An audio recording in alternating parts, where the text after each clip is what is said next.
पद्मनाभं सुरेशं विश्वाधारं गगनसदृशं मेघवर्णं शुभांगं लक्ष्मीकान्तं कमलनयनं योगिभिर्ध्यानगम्यं वन्दे शुम्भं भयहरं सर्वलोकैकनाथं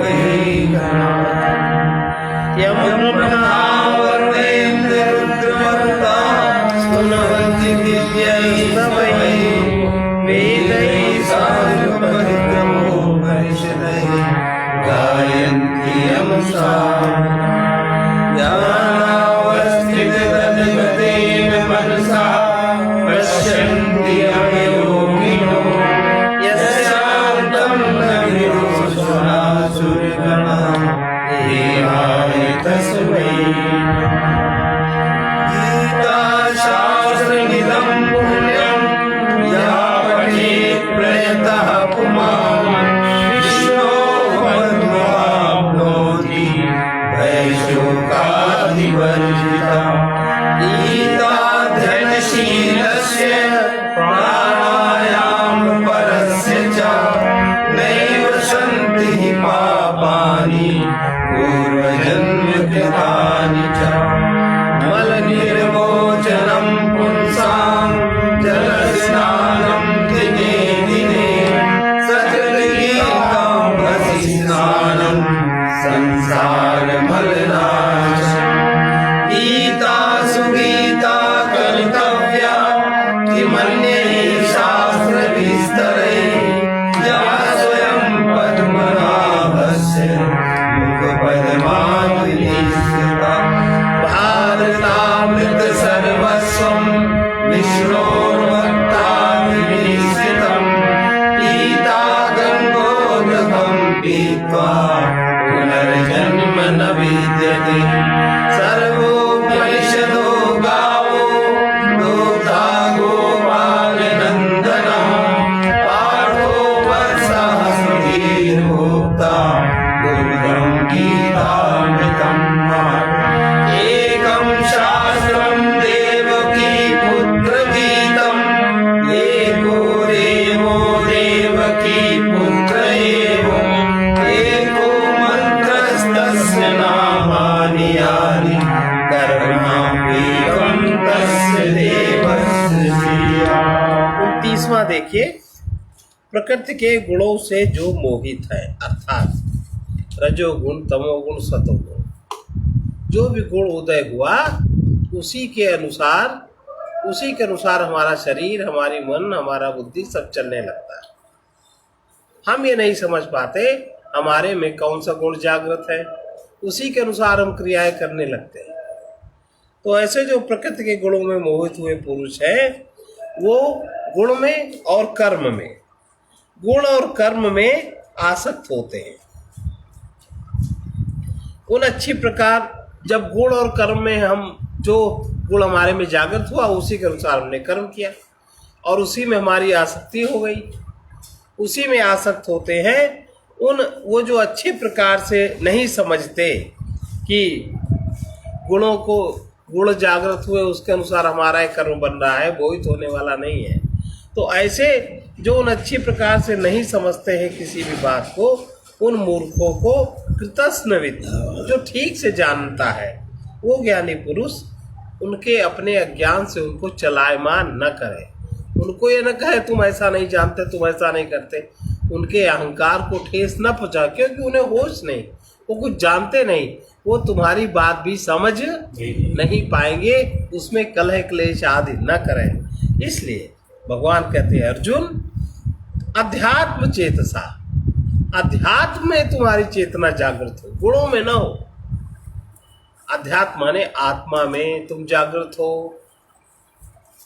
आत्मा में जागृत होने का मतलब है कि ध्यान निष्ठ होना। ध्यान निष्ठ होने का मतलब है कि अहंग में बुद्धि का जागृत रहना, अहंग में बुद्धि का जागृत रहना ध्यान निष्ठ होना है। अभी हमारी बुद्धि मन में वासनाओं के पीछे जागृत है, जितनी भी बुद्धि है थोड़ी बहुत मन में वासनाओं के पीछे उनकी प्राप्ति, उनका रक्षा, और उनकी पूर्ति में हम व्यस्त हैं। तो भगवान कह रहे ध्यान निष्ठ चित्त से जब तुम्हारी बुद्धि अहंग में जागृत होगी तो फिर चित्त में वो एकाग्रता आएगी, चित्त में वृत्तियों का प्रवाह नहीं रहेगा और जो भी तुम कुछ करो सबको मुझ में अर्पण कर दो। और आशा मत रखो अपने किए हुए कर्म से, किसी से भी आशा मत रखो, कहीं भी ममता मत रखो, तो तुम्हें संताप नहीं होगा। आशा ममता रहित हो जाओ तो संताप रहित होकर के तुम युद्ध कर पाओ। तुम युद्ध करो, आशा ममता संताप रहित होकर के तुम युद्ध करो। और जो कोई मनुष्य अनसूयंता, जिसकी दृष्टि दोष में नहीं होती, श्रद्धावंता, श्रद्धा से युक्त हुए, जो मैंने कहा ऊपर, जो मनुष्य इसमें दोष दृष्टि नहीं रखता, ठीक से स्वीकार करता है, समझ के स्वीकार करता है और श्रद्धा युक्त होता है, अपना कल्याण चाहता है, इसलिए ध्यानस्थ होकर के मुझ में समर्पित होकर के सब कर्म करता है, मेरे इस मत के अनुसार जो बरतता है वो पुरुष संपूर्ण कर्मों से छूट जाते हैं, अर्थात उनके संपूर्ण कर्म समाप्त हो जाते हैं, उनके कर्मों का फल नहीं होता। एते तदभ्यसूयन्तो नानुतिष्ठन्ति मे मतम् सर्वज्ञान विमूढास्तान् विद्धि नष्टान चेतसः। और इसमें कहा कि जो दोष दृष्टि से रहित होते हैं और जो दोष युक्त होते हैं, जो हमारे इस कथन में इस तरह की बात में कि ध्याननिष्ठ होकर के अपने संपूर्ण कर्मों को मुझमें अर्पण करो, फिर आशा रहित, ममता रहित और संताप रहित होकर युद्ध करो। ऐसे ही आशा रहित, ममता रहित, संताप रहित होकर के जगत में जियो। और जो जिनमें दोष दृष्टि है, जो हमारे इस मत में दोष देखते हैं, ऐसे मूर्ख लोग मेरी बात नहीं मानते, वो मेरी बात को स्वीकार ही नहीं करते, वो अपने अहंकार में ही अकड़े रहते हैं।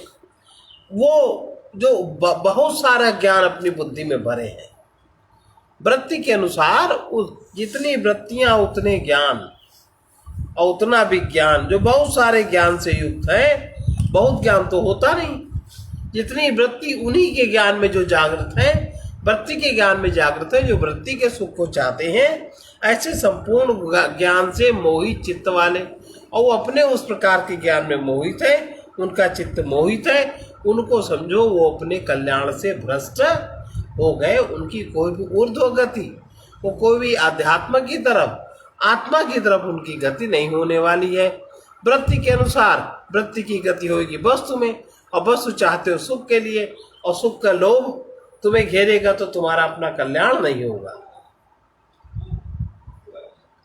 जो लोग मेरे इस मत में दोष दृष्टि रखते हैं, दोष देखते हैं और मेरे मत के अनुसार नहीं बर्ताव करते, जगत में मेरे मत के अनुसार नहीं रहते और अपने को बहुत ज्ञानी समझते, सर्व ज्ञान विमूढ़ान,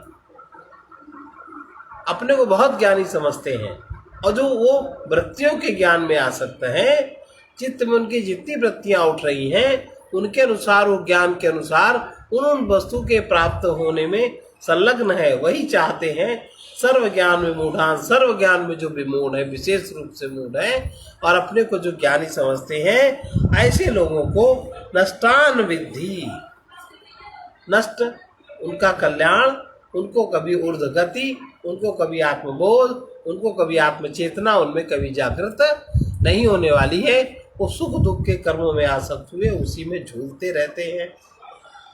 सदृशं चेष्टते स्वस्य प्रकृतेर्ज्ञानवानपि प्रकृतिं यान्ति भूतानि निग्रह किं करिष्यति। क्योंकि अर्जुन सभी प्राणी जिनमें भी प्राण है, जिनको भी कोई भी शरीर मिला, प्रकृति में ही रहते हैं, प्रकृति ही सबको प्राप्त है। हम प्राप्त भी हैं तो हम इतना घुमा के हमारा बोध, हमारा अनुभव होता है, सीधे मेरा अनुभव नहीं होता। प्रकृति को ही सब प्राप्त है और प्रकृति के जो गुण हैं वो जब प्रकृति के सत्व गुण तम गुण जो उनमें जैसे जागृत होते हैं उसी के अनुसार वो कर्म करने में परवश है। इसके अलावा इस जगत में और कुछ भी दिखाई नहीं देता और कुछ नहीं कर सकता। ज्ञानवान, जो ज्ञानवान भी है, जिसको ज्ञान हो गया तो अध्यात्म चेतसा है, जिसकी बुद्धि अहम में स्थित है, जो ध्यान निष्ठ है, उसकी भी जो प्रकृति है ज्ञान युक्त, उसके भी कारण शरीर में जो जागृत चेतना है, बाकी के कारण शरीर में सुप्त चेतनाएं हैं और ज्ञानवान के कारण शरीर में चेतना जागृत हो रही है, सूक्ष्म शरीर में जागृति आ रही है, स्थूल शरीर में भी तो कारण शरीर में जो उसकी चेतना जागृत हुई तो उसकी प्रकृति कुछ ज्ञान युक्त बनी ना। तो ज्ञानवान भी अपनी प्रकृति के अनुसार चेष्टा करता है। इसलिए तुम सर्व ज्ञान में मूढ़ान मत हो, वृत्ति के ज्ञान में मूढ़ता ना अपनाओ, वृत्ति के ज्ञान में ना अटको, आत्मा के ज्ञान में आओ, स्वबोध के जागरण में आओ, अध्यात्म चेतसा हो जाओ, ध्यान निष्ठ हो जाओ अर्जुन। और इसी प्रकार से जो ध्यान निष्ठ है, जो स्वचेतसा है, वो ज्ञानवान भी उसकी प्रकृति, उसके कारण शरीर में जो उसकी प्रकृति है उसमें अज्ञान की सीमा गिर रही है, उसमें ज्ञान जागृत हो रहा है, उसकी भी वो प्रकृति बनी, उसकी ज्ञान प्रकृति बनी, वो भी अपनी प्रकृति के अनुसार चेष्टा करता। तो उसकी चेष्टा और विमूढ़ लोगों की चेष्टा में फर्क होगा कि नहीं, उसके अनुसार फिर इसमें हर व्यक्ति अपनी प्रकृति के अनुसार चेष्टा करता है।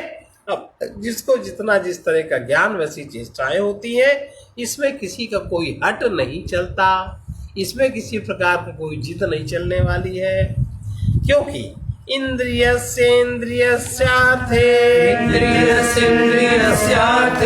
राग द्वेषौ व्यवस्थितौ नयोर्नवशमागच्छेत् तौ ह्यस्य परिपन्थिनौ। क्योंकि इंद्रिय के अर्थ में, इंद्रियस्य अर्थे व्यवस्थितौ, इंद्रिय के अर्थ में प्रत्येक इंद्रिय का जो अर्थ है, इंद्रिय का अर्थ क्या है? भोग। इंद्रियां विषयों में जाएंगी और उसमें रमण करके उन्होंने भोगे तो मिलेगा और वहां पर से लाके विषय वो मन को देंगी। अब जब ये चक्र चलेगा तो भोगे तो है। इंद्रिय के अर्थ में अर्थात सभी इंद्रियों के भोगों में स्थित, और जहां भोग है वहां राग द्वेष है, राग है। और जो मन की वृत्ति के अनुसार जो अनुकूल है विषय, उसमें तो मन का है राग, और जो विषय मन के प्रतिकूल है, मन की वृत्ति के प्रतिकूल है, और फिर भी वो इंद्रियों को देखना पड़ रहा है। जैसे हमें एक चीज अच्छी लगती, हमें यही गाड़ी अच्छी लगती, अब यही गाड़ी हमारे मन में पहले संस्कार में बसी थी तो गाड़ी हमें अच्छी लगती। अब जिसका हमें संस्कार नहीं है उसमें अगर बिठा दिया जाए, उसमें चला दिया जाए तो मन को अच्छा, अब द्वेष हुआ ना, और जो अच्छा लगता है उसमें राग हुआ ना। तो इंद्रिय और इंद्रिय के अर्थ में, इंद्रियां जो विषयों में जाकर के सारे विषय लाके मन को देती हैं, तो मन भी, मन को जो मन के पिछले संस्कार से मिलता जुलता विषय है उसमें तो उसको राग होता है, और जो पिछले संस्कार से मिलता जुलता विषय नहीं है, नया नया आ गया, उसमें उसको द्वेष होता है। जिसमें रुचि नहीं होती उसमें उसको द्वेष होता है। तो कह रहे इंद्रिय के अर्थ में अर्थात सभी इंद्रिय के भोगों में जो स्थिति है, जो असलियत है इंद्रिय भोग के सुख में, वो है राग और द्वेष। राग है और द्वेष है, समझ में स्पष्ट हुआ। उन दोनों के वश में ये जो राग और द्वेष है, इन दोनों के वश में नहीं होना चाहिए। मन की पूर्ति नहीं करनी। महाराज जी के अनुसार मन को न मानो, मन की न मानो। इनके वश में न होवे, क्योंकि ये दोनों ही राग और द्वेष, जिसमें राग है, मन की जो वृत्ति है उसकी पूर्ति हो गई तो राग है, और जो मन की वृत्ति नहीं है उसकी पूर्ति नहीं हुई वो द्वेष है।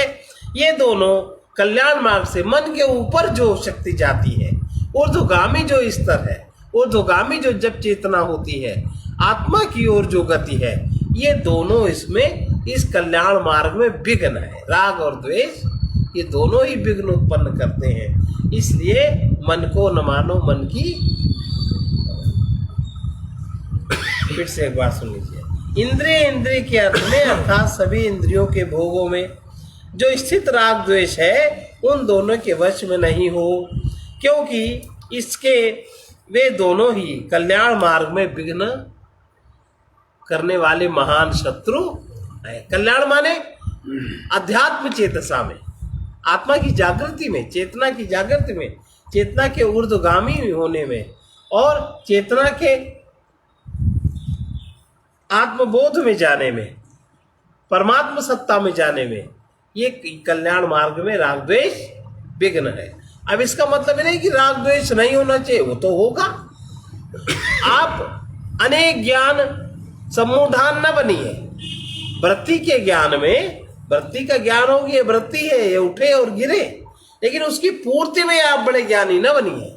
अगर आप किसी वृत्ति की पूर्ति में ज्ञानी बन गए तो जितनी आवश्यकता है उतना ही काम चलाइए। आप उसमें ज्ञानी न बनिए, ये नहीं, ये नहीं, ये नहीं। एक वस्तु के लिए 4 घंटे माताएं बाजार में जाती हैं, 1 मीटर कपड़े के लिए 2 घंटा बर्बाद करती हैं। तो ऐसे मानसिक वृत्ति ज्ञान को महत्व नहीं देना चाहिए, जिसमें अपना समय शक्ति का उचित प्रयोग न करके हम लोग दुरुपयोग करते हैं। जरा सी बात हो गई, उसमें 2-2 घंटा, 3-3 घंटा लगा देते हैं बहस में। इसे वृत्ति ज्ञान में मूढ़ान, सर्व ज्ञान में मूढ़ान, जो सर्व ज्ञान में विमूढ़ हैं, ये सब कल्याण मार्ग में विघ्न है। आपका आत्मबोध होने में विघ्न है। आपकी समय शक्ति खर्च करते हैं और आपको अपने उद्देश्य से, अपने लक्ष्य से भटका देने वाले हैं। इसी में उलझ जाओ, यही सुख है, यही कल्याण, यही सब कुछ है। श्रेयान् स्वधर्मो विगुणः, श्रेयान् स्वधर्मो विगुणः, परधर्मात् स्वनुष्ठितात्, परधर्मात् स्वनुष्ठितात्, स्वधर्मे निधनं श्रेयः, स्वधर्मे निधनं श्रेयः, परधर्मो भयावह, परधर्मो भयावह। यहाँ प्रकृति के गुणों की बात हो रही पिछले श्लोकों से। अच्छी प्रकार आचरण किए हुए, जिसका हमें अभ्यास है, जो आचरण, जिसके आचरण करने से हमें सुख का आस्वाद मिलता है, जो क्रिया करने से बार बार हमें आनंद की अनुभूति होती है, अर्थात पिछला ध्यान निष्ठ होने पे,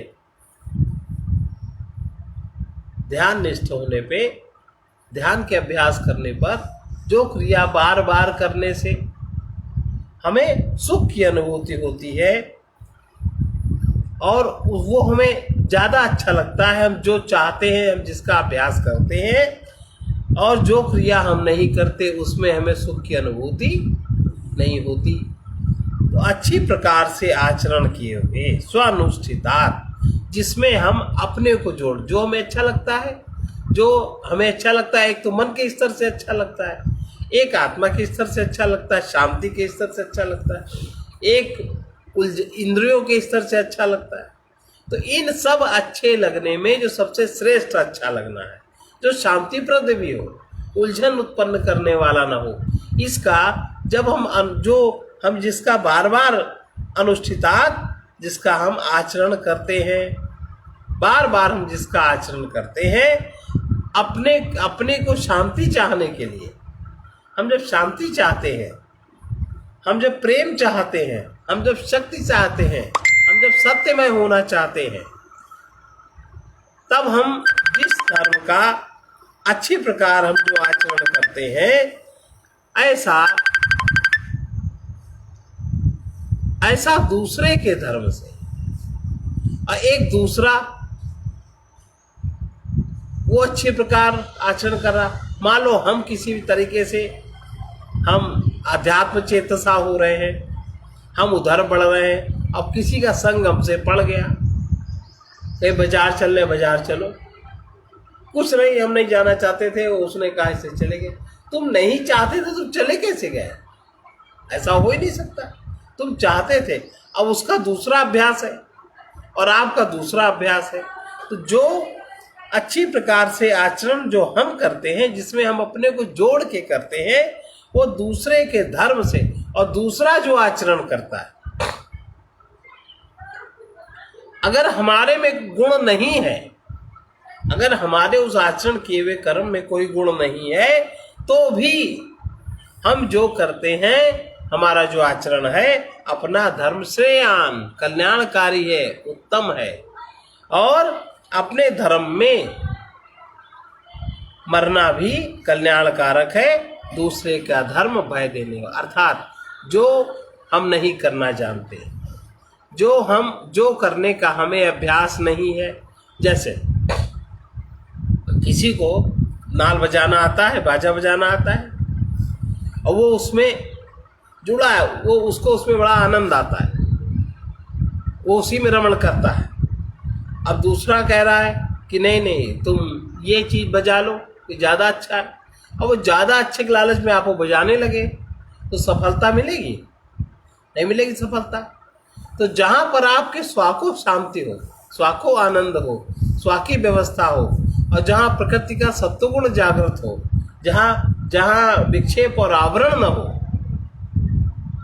उस प्रकार का आचरण किया हुआ दूसरे के धर्म से विगुण गुण रहित भी अपना धर्म अति उत्तम है। अपने धर्म में मरना भी कल्याणकारक है, क्योंकि जिसमें हम जुड़ गए, हमने अपनी इच्छा से जो हम स्वानुष्ठितात अपने को हमने जोड़ के जो भी काम किया उसका, और जो हमने अपने को जोड़ के काम नहीं किया, दूसरे से जुड़ के किया उसमें, तो अपने धर्म में मरना भी कल्याणकारक है। स्वधर्मे निधनं श्रेया, ऐसा स्वधर्म, ऐसा जो स्व का धर्म सर्वत्र है, उसकी ओर जाने में जो भी कर्मों का आचरण करना पड़ता है, और जो स्व नहीं है सब जगह, जो स्व की ओर नहीं ले जाते कर्म, जो प्रकृति में ही ले जाते हैं, उसमें मरना भी कल्याणकारक है। क्योंकि दूसरे का धर्म, जितने भी प्राकृतिक धर्म हैं, सब में भय उत्पन्न होता है, चाहे रजोगुण हो, चाहे सतोगुण हो, चाहे तमोगुण हो, चाहे इनसे उत्पन्न हुई क्रियाएं हो, क्योंकि इनमें सब में लालच है और सब में भय है। इसलिए हमारी प्रकृति के अनुसार हमें जो स्थिति प्राप्त है, हमें वही स्थिति प्राप्त है जिसका हमने अभ्यास पिछले जन्मों में किया है। हमें इस जन्म में भी वही चीज़ आसान लगती है, तो हमको वही करना चाहिए, भले उसमें कोई गुण दिखाई पड़े अथवा न दिखाई पड़े, क्योंकि अपने धर्म में हमारा जो अभ्यास किया हुआ धर्म, उसी का कर्म परिणाम आएगा हमारे सामने।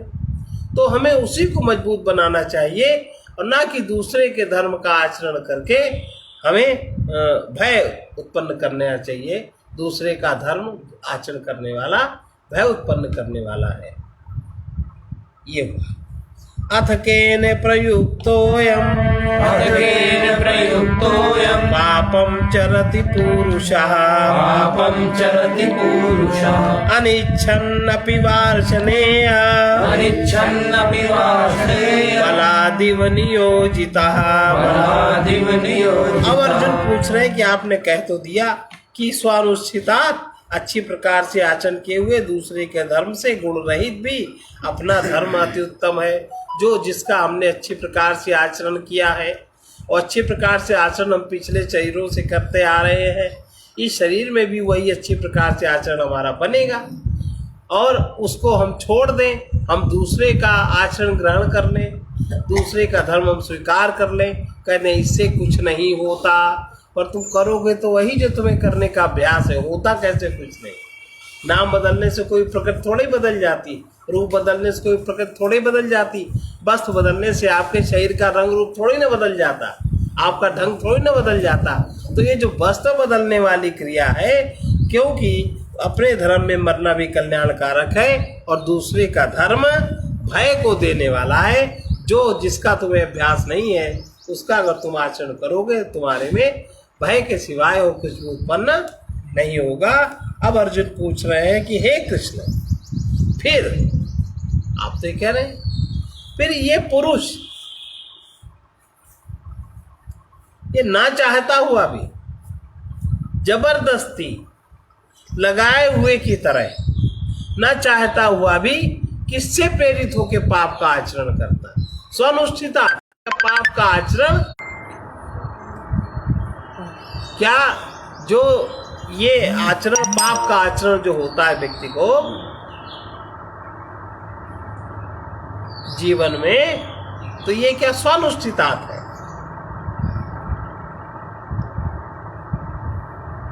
तो स्वानुष्ठितात तो नहीं, लेकिन अभ्यास के अनुष्ठितात है। जो उसने किया है वही उसके संस्कार हैं और वही उसको प्रेरित करेंगे वर्तमान में भी।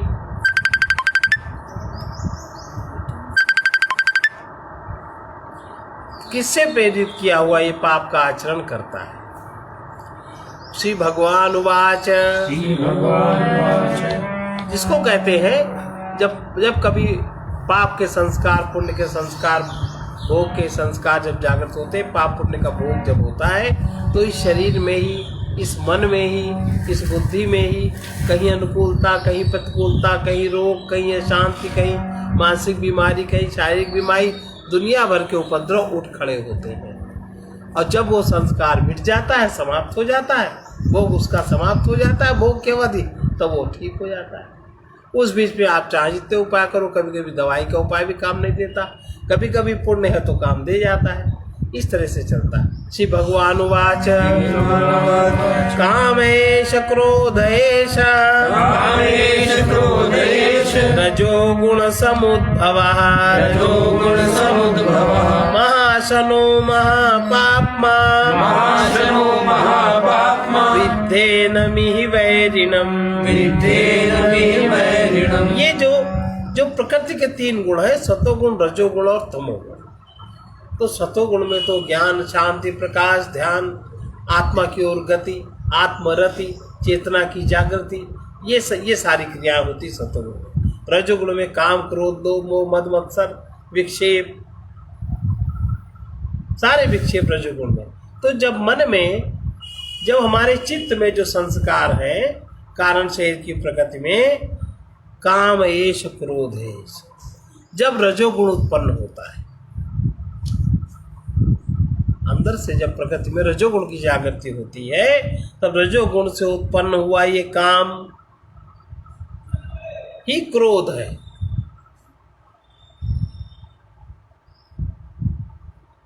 ये काम ही क्रोध है। मतलब जब हमारी कामनाओं की पूर्ति ना हुई तो क्रोध होता है कि नहीं?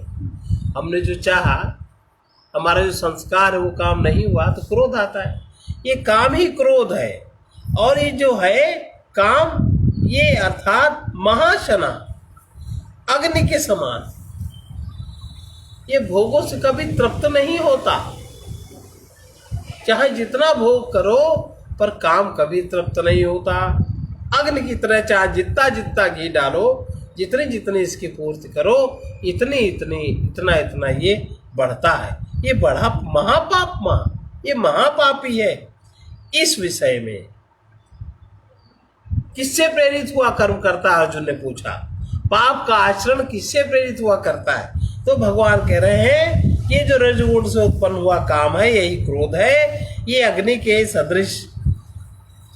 सदृश भोगों से न तृप्त होने वाला बड़ा पापी है। इस विषय में, ये जो पाप का आचरण, इस विषय में तू इसको ही बैरी जान, काम को ही बैरी जानो, जो अनेक प्रकार के पाप का आचरण करता है।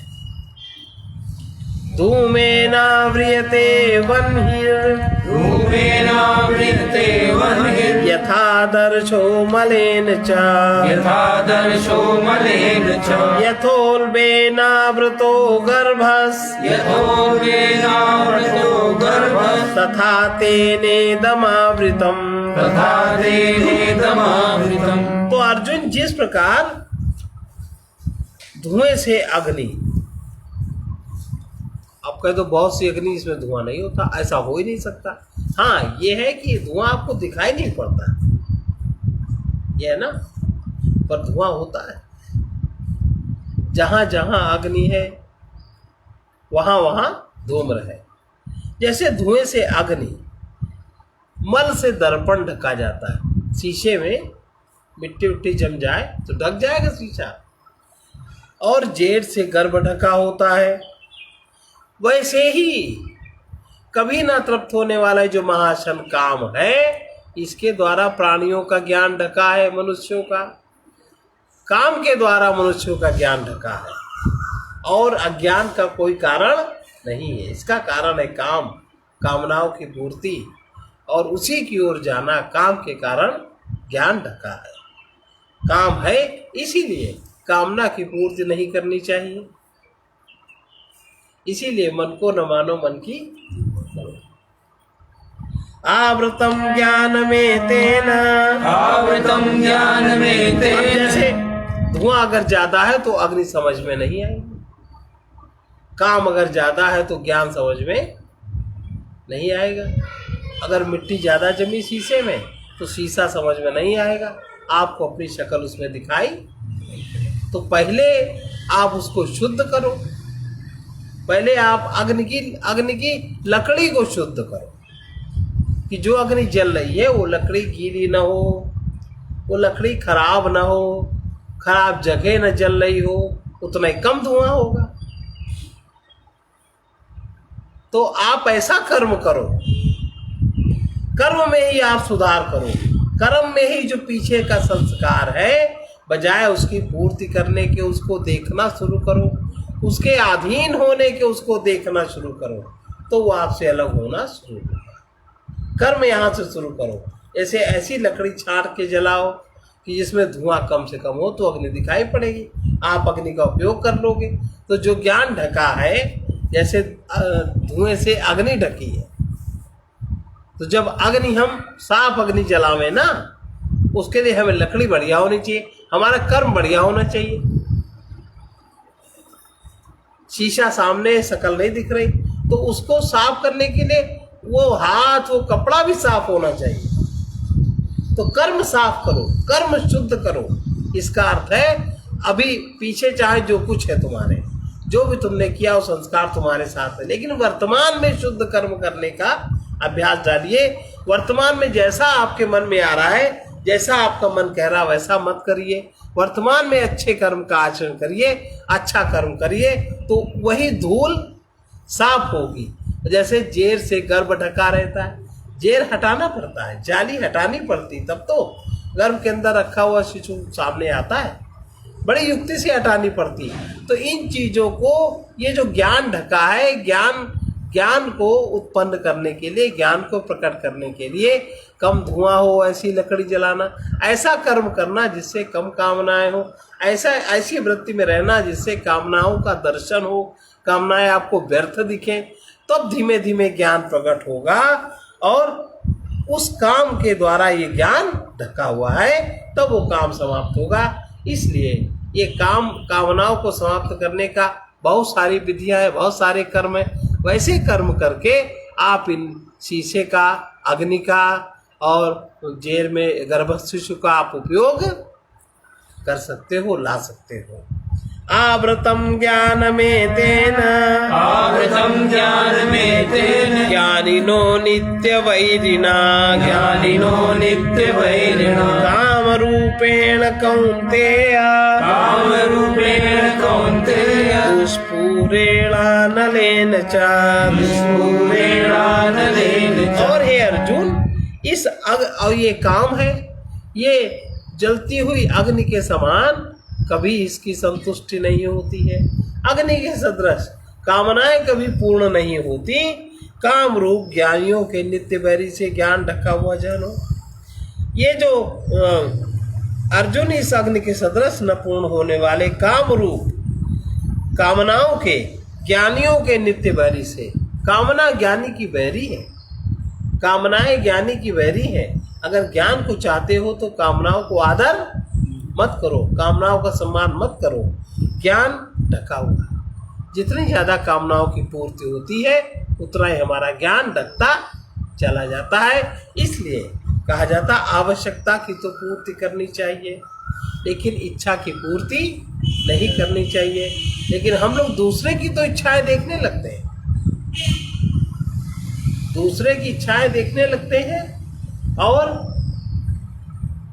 अपनी ओर दृष्टि नहीं जाती। जैसे कोई मनुष्य, कोई व्यक्ति दान में कोई वस्तु यहाँ दे जाता है और फिर बार बार उखाड़ के देखे तुमने इसका क्या किया, तुमने इसका क्या किया। अगर तुम्हें इतनी ही चिंता थी तो तुम्हें पहले विचार के देना चाहिए तुम कहाँ दे रहे हो।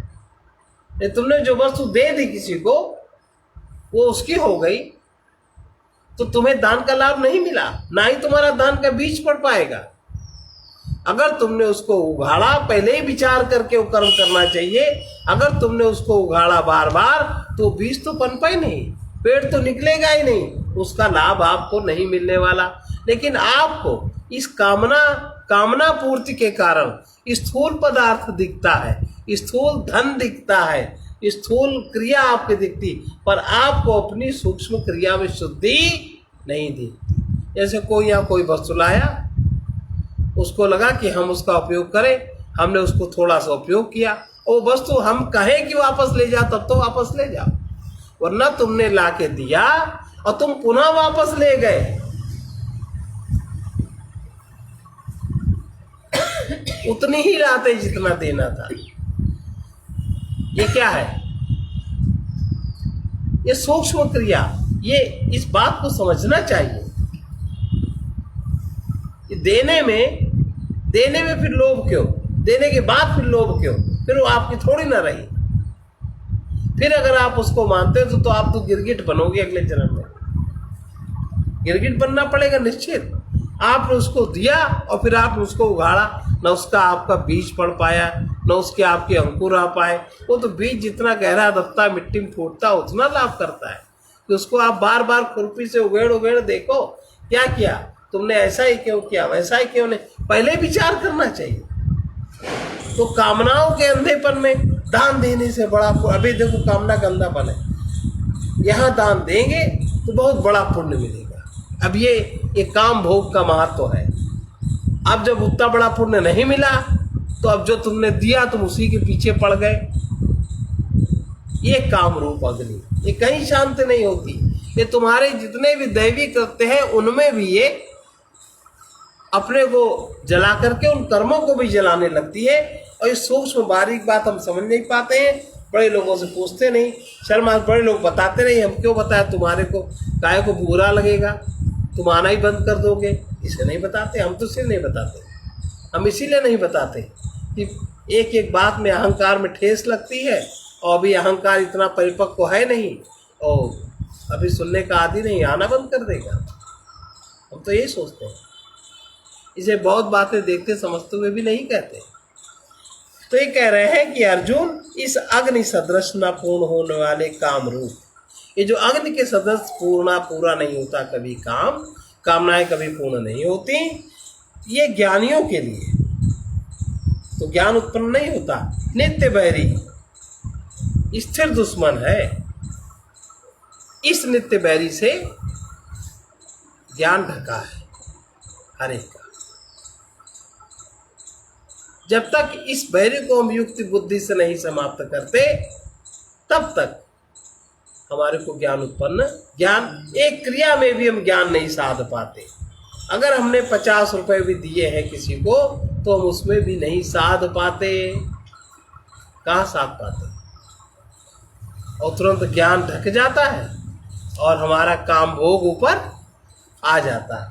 हम अपनी कामना का भोग, अब तामसी कामना है कि राजसी कामना है, राजसी कामना है, तामसी कामना है, तभी तो बाबा देखो हमने ये किया, तुम बार बार याद कर ले चीज हमारी है, तो तुम काहे दे गए थे, उठा ले जाओ अपना, याद कर ले कि ऐसा है। नहीं देना चाहिए। इसीलिए हर जगह काम रूप से हर वस्तु का, हर क्रिया का ज्ञान ढका है इस कामना से। काम भोग से, कामना की पूर्ति के लिए जो भी कर्म हम करेंगे वो कहीं ना कहीं से उसका परिणाम सामने देखने में आ ही जाएगा। अब तुम समझते हो दुनिया मूर्ख है, तुम मान लो थोड़ी अंग्रेजी बोलने लगे तो किसी को अंग्रेजी नहीं आती तो उसका ज्ञान ढका है, ऐसा नहीं, ज्ञानी हो सकता है। ये स्पष्ट हुआ, क्योंकि इंद्रियाणि मनोबुद्धि इंद्रियाणि मनोबुद्धि याधिष्ठानमुच्यते याधिष्ठानमुच्यते एतैर्विमोह्यत्येषा एतैर्विमोह्यत्येषा ज्ञानमावृत्य देहिनम्। ज्ञानमावृत्य देहिनम्। अब ये काम के निवास स्थान क्या क्या है? काम कहाँ रहता है? क्या क्या चीज? इंद्रियों में। कामनाएं इंद्रियों से पूर्ति होती, मन में, मन की वृत्तियां काम है, बुद्धि में, वृत्तियों के पीछे चलने वाली बुद्धि काम की कामनाओं की दास है। ये इसके वास स्थान है, इंद्रियां, मन और बुद्धि। अब अगर काम युक्त होकर कोई भी क्रिया करेंगे तो ये जो काम के वास स्थान है, काम के घर है, मन बुद्धि इंद्रियां, ये जिंदगी भर आक्षेप उसका करती रहेगी और हमको ये बात समझ में नहीं है। पंडित जी के यहाँ पूजा हुई, पंडित जी को कोई सामान देना है, पंडित जी के पास तो बहुत है, उसको देके क्या करना? तुम्हें अपना कर्म पूरा करना है कि किसके पास कितना है क्या करना है? वो तो उपयोग करते नहीं, वो तो कहीं दे दे। अरे इसके मालिक तुम थोड़ी हो। तुम्हें अपना कर्म पूरा करना है, वो कर्म किस विधि विधान से पूरा होता है उसको तुम्हें पूरा करना चाहिए। कि अपने मन से कल्पना करके फलाना तो ऐसा करेगा, दिखाना तो ऐसा करेगा, फलाना, तुम कौन होते हो उसको सोच रहे मुझके विषय में? वो लोग तुम्हारा नौकर थोड़ी है, कोई साधु महात्मा तुम्हारा नौकर थोड़ी है, नौकर है। लेकिन ये जो कामी लोग हैं ये हर एक को अपना दास बनाना चाहते हैं। अगर भगवान भी आ जाए तो उनको भी अपना दास बना लेंगे। दास बनाना चाहते हो, हमारे काम आ जाए, हम जैसा चाहें वो वैसा कर दें, वो उचित हो अथवा अनुचित हो। ये जो दास बनाने की परंपरा है, तो इंद्रियां, मन और बुद्धि इसके वास स्थान है। हम जब किसी भी भोग के लिए, किसी भी कामना की पूर्ति के लिए हम कोई भी यज्ञ अनुष्ठान आदि करते हैं तो ये जरा सा अगर 10 रुपए दिया, 20 रुपए दिया, 100 दिया, 1000 दिया, 2000 दिया, तो पहले ये बात सोचते हैं इसका अगला क्या कर। अरे तुम्हें अगले के क्या करने से न करने से कोई मतलब नहीं। तुमको जितनी श्रद्धा है, भावना है, जो कर सकते हो सो करो, और नहीं कर सकते हो तो वो काम ही मत करो, एक पक्ष में रहो। लेकिन हम ऐसे कपड़े लाएंगे तो वो क्या करेंगे? उनके पास तो ऐसा है, उनके पास तो ऐसा। अरे तो भाई तुम्हारे पास में इतना सब है, कितना है? भगवान कभी सोचता है कि तुम्हें न दे? बताओ, तुम्हारे पास में लाखों करोड़ों रुपए हैं और भगवान कभी सोचते हैं इस इनका घाटा कर दें?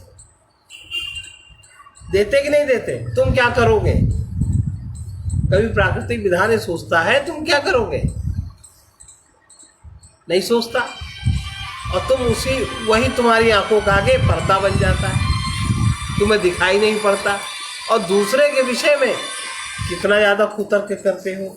तो इंद्रियों में काम रहता है, मन में वृत्तियों के रूप में काम रहता है, काम वृत्तियों के रूप में काम रहता है, और बुद्धि इनके पीछे चल के जो व्यवस्था करती है, इसमें काम का वास स्थान है। और ये काम मन बुद्धि इंद्रियों द्वारा ही, मन बुद्धि इंद्रियों की क्रियाएं ही हमारे अंतर्ज्ञान को आच्छादित करती हैं और जीव को सम्मोहित करती, मोहित कर देती हैं उसी में कि यही सब कुछ है, इसके अलावा कुछ भी नहीं, अज्ञान को प्राप्त हो जाए। तस्मात् त्वमिन्द्रियाण्यादौ नियम्य भरतर्षभ आत्मानं प्रजह्येनं ज्ञान विज्ञाननाशनम्। इसलिए भगवान कहते हैं कि हे अर्जुन, अबे शुरू कहाँ से करो? काम कहाँ से समाप्त होगा? सबसे पहले इंद्रियां जाती हैं विषयों में, इसलिए इंद्रियों को वश में करो। इंद्रियां कैसे वश में होती हैं, ये टेक्निक सीखो। इंद्रियों को वश में करो, इंद्रियों को स्वतंत्र मत छोड़ो। पहले इंद्रियों को वश में करके ज्ञान और विज्ञान के नाश करने वाले, जो तुम्हारे ज्ञान को नाश करता है, विज्ञान को नाश करता है, इसके लिए इंद्रियों से शुरू करो। इंद्रियों को अपने वश में करो। इंद्रियों को अनचाहे भोगों में न उतरने दो, न जाने दो। जैसा मन चाहे वैसा न करो। मन में हमारे ये है इसलिए हमने ऐसा किया, मन में आया हमने ऐसा किया, मन ने ऐसा कहा तो हमने ऐसा किया। तुरंत इंद्रियों को आदेश दिया और तुरंत इंद्रियां करने लगी। मन के अलावा हम कुछ सोच ही नहीं पाते हैं, इंद्रिय भोग के अलावा हम कुछ सोच ही नहीं पाते हैं। तो सबसे पहले इंद्रियों को वश में करो, जो ज्ञान का नाश करता है और विज्ञान का, हमारे प्रैक्टिकल अनुभव का जो नाश करता है। इस काम पापी को निश्चय ही तब तुम मार पाओगे। प्रजय, इससे आगे इसको ना बढ़ने देना। क्योंकि अब कह दो हम ऐसा नहीं कर पाएंगे। इंद्रियाणि पराण्याहु इंद्रियाणि पराण्याहु इंद्रियेभ्यः परं मनः इंद्रियेभ्यः परं मनः मनसस्तु परा बुद्धिः मनसस्तु परा बुद्धिः बुद्धे परतस्तु सः बुद्धे परतस्तु सः। क्योंकि इंद्रियों को तुम वश में करो। अब अगर कहते हो हम नहीं कर पाते, क्योंकि इंद्रियों से श्रेष्ठ और बलवान और सूक्ष्म मन है। अगर इंद्रियों को तुम नहीं वश में कर पाते तो मन को नहीं पकड़ पाओगे, मन की वृत्ति को नहीं समझ पाओगे, जान ही नहीं पाओगे कब मन ने तुम्हारा दुरुपयोग कर लिया, कब मन ने अपना वासना पूर्ति के पथ खोल दिया, तुम उधर ही बह गए। अगर इंद्रियां तुम्हारी वश में नहीं है तो आप ये नहीं समझ सकते, क्योंकि इंद्रियों से श्रेष्ठ बलवान सूक्ष्म मन है। इंद्रियों को परे श्रेष्ठ बलवान और सूक्ष्म जिसको कहते हैं, इंद्रियों से परे मन है और मन से भी सूक्ष्म। अगर तुमने मन को वश में नहीं, इंद्रियों को वश में करो तो मन वश में होगा, और मन वश में हुआ तो बुद्धि वश में होगी, क्योंकि मन से सूक्ष्म तुम्हारी बुद्धि है। तब बुद्धि नहीं जाएगी मन के पीछे, बुद्धि तो मन के पीछे है। और जो बुद्धि से भी परतः, बुद्धि से भी जो अत्यंत परे है, वो आत्मा है।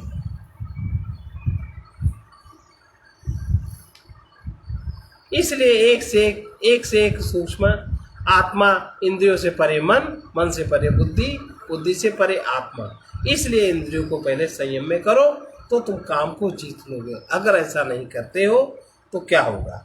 एवं बुद्धे परम बुद्ध्वा एवं बुद्धे परं बुद्ध्वा संस्तभ्यात्मानमात्मना जय शत्रुं महाबाहो जय शत्रुं महाबाहो कामरूपं दुरासदम् कामरूपं दुरासदम्। इस प्रकार बुद्धि से भी जो परे और सूक्ष्म है, सब प्रकार से बलवान और श्रेष्ठ आत्मा, सब प्रकार से बलवान और श्रेष्ठ आत्मा है। इसलिए आत्मा को जानने की, आत्मा को प्राप्त करने की, उसके बल को प्राप्त करने की चेष्टा करनी चाहिए। और बुद्धि के द्वारा मन को वश में करके महाबाहो, अपनी शक्ति तुम्हें समझ में आएगी जब बुद्धि के द्वारा मन तुम्हारे वश में हो जाएगा। मन की दुर्वृत्तियों को तुम अलग गिरा सकोगे, सद्वृत्तियों को अलग गिरा सकोगे, मन का उपयोग करना आ जाएगा। तब ये दुर्जय काम शत्रु समाप्त होगा। तब ये दुर्जय जिसको अभी तुम जीत नहीं पा रहे हो, तब इसको तुम जीत पाओगे। इस प्रकार बुद्धि से फिर से ये दोनों श्लोक आप लोग पुनः पढ़िए घर में, कल इसमें फिर बात करेंगे।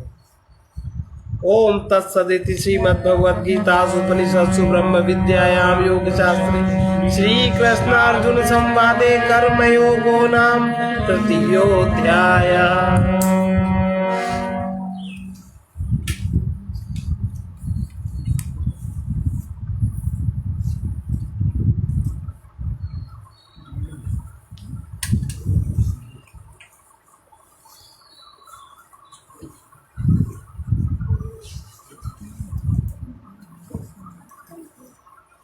मन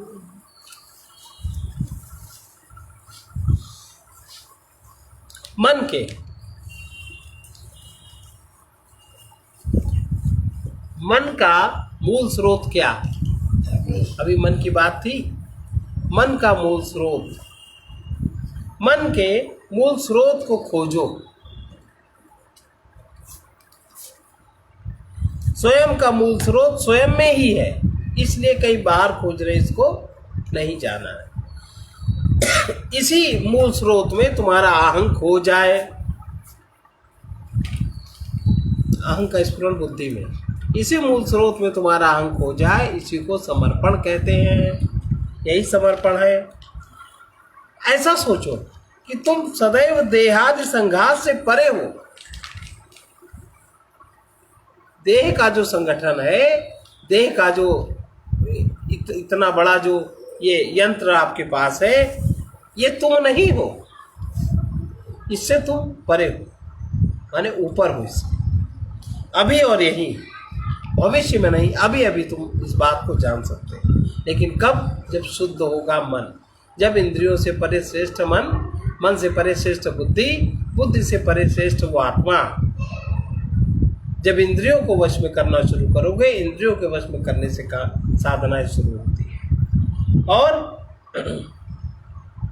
चेतन आत्मा से सरल, क्योंकि तुम ही सब व्यवहार करते हो,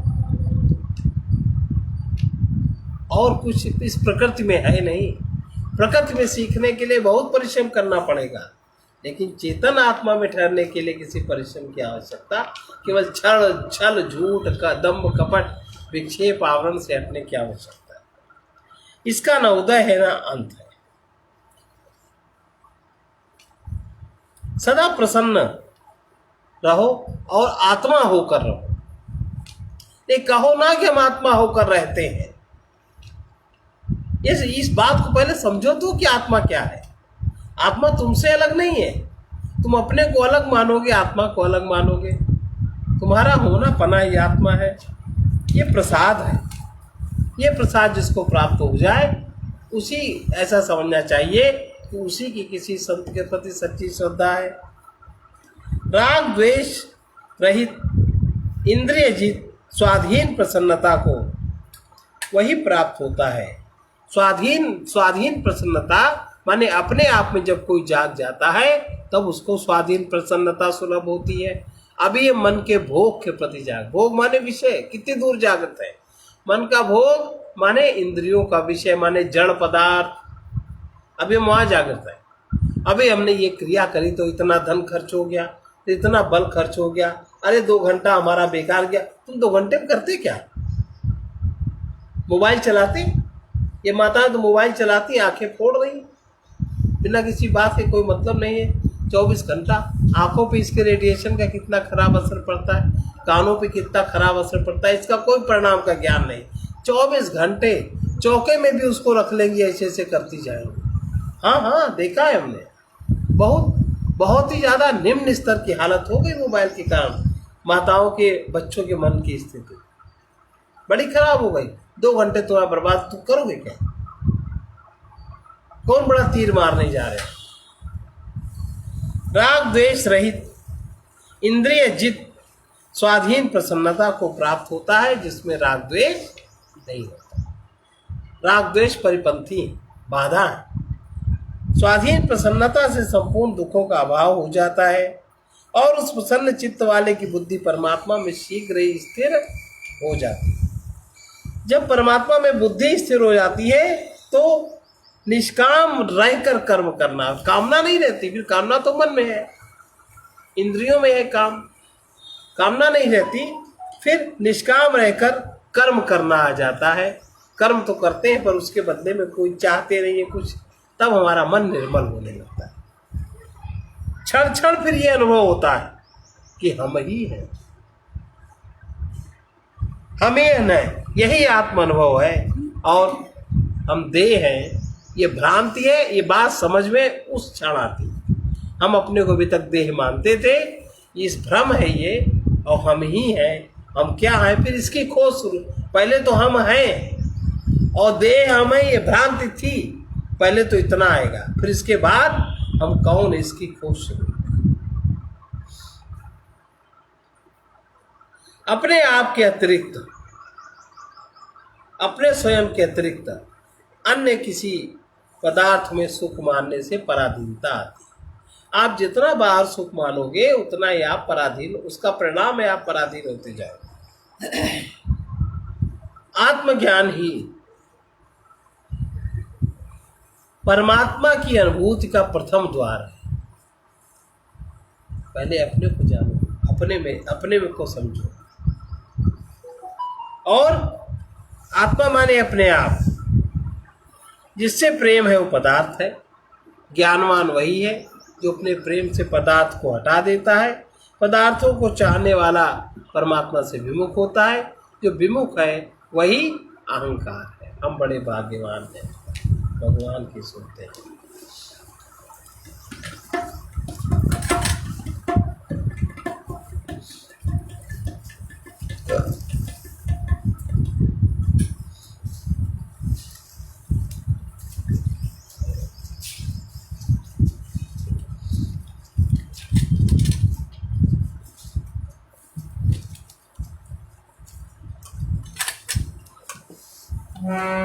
हम बड़े भाग्यवान हैं, भगवान की सुनते हैं। हम बड़े भाग्यवान हैं, भगवान की सुनते हैं। होता यथार्थ दर्शन उस ज्ञान की सुनते हैं। होता यथार्थ दर्शन उस ज्ञान की सुनते हैं। सर्वत्र असत चर्चा सुनने को मिला करती। सर्वत्र असत चर्चा सुनने को मिला करती। अगणित प्रपंचियों से यह भरी हुई धरती।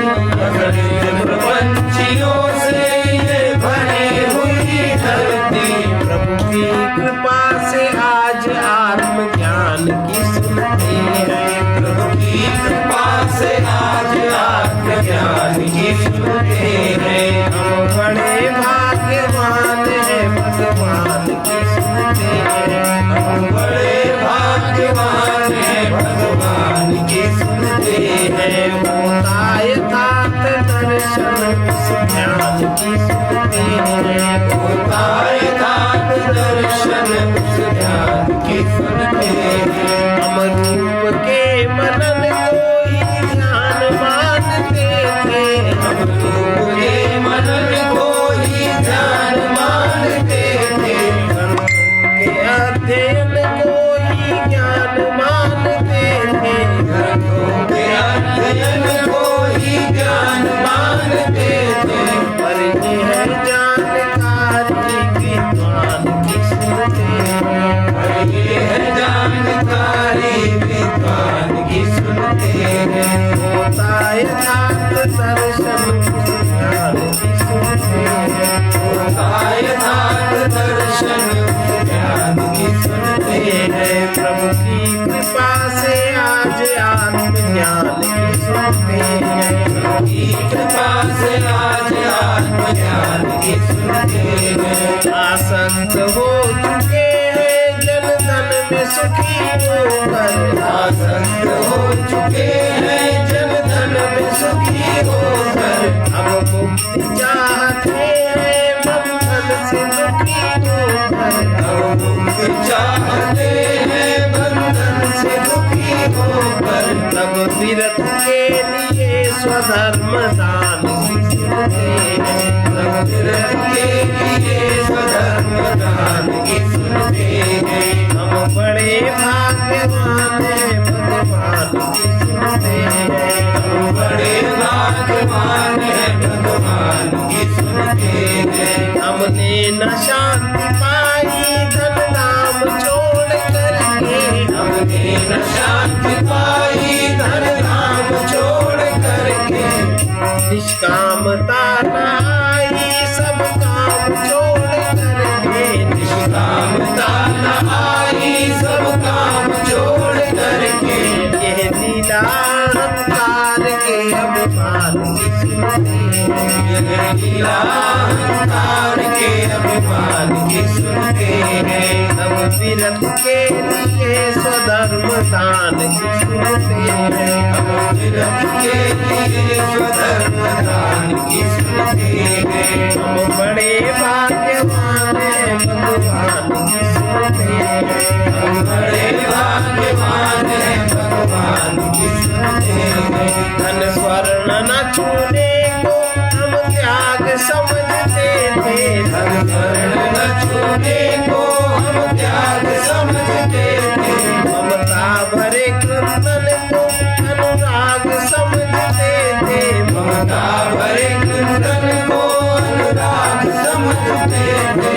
अब ब्रह्म निवृत्ति के लिए महान की सुनते हैं। अब ब्रह्म निवृत्ति के लिए महान की सुनते हैं। हम बड़े भाग्यवान हैं भगवान की सुनते हैं। हम बड़े भाग्यवान हैं भगवान की सुनते हैं। जब बुद्धि विमोहित है मोहांत मन के पीछे। जब बुद्धि विमोहित है मोहांत मन के पीछे। मन भाग रहा इंद्रिय सुख और तन के पीछे। मन भाग रहा इंद्रिय सुख और तन के पीछे।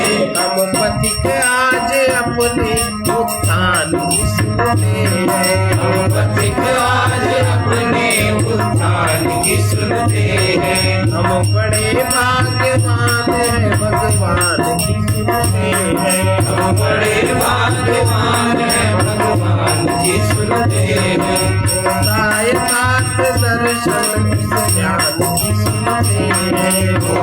यथार्थ दर्शन ज्ञान की सुनते हैं। सर्वे भवन्तु सुखिनः सर्वे भवन्तु सुखिनः सर्वे सन्तु निरामयाः सर्वे सन्तु निरामयाः सर्वे भद्राणि पश्यन्तु सर्वे भद्राणि पश्यन्तु मा कश्चित् दुःखभाग् भवेत् मा कश्चित् दुःखभाग् भवेत्। ओम शांति शांति शांति।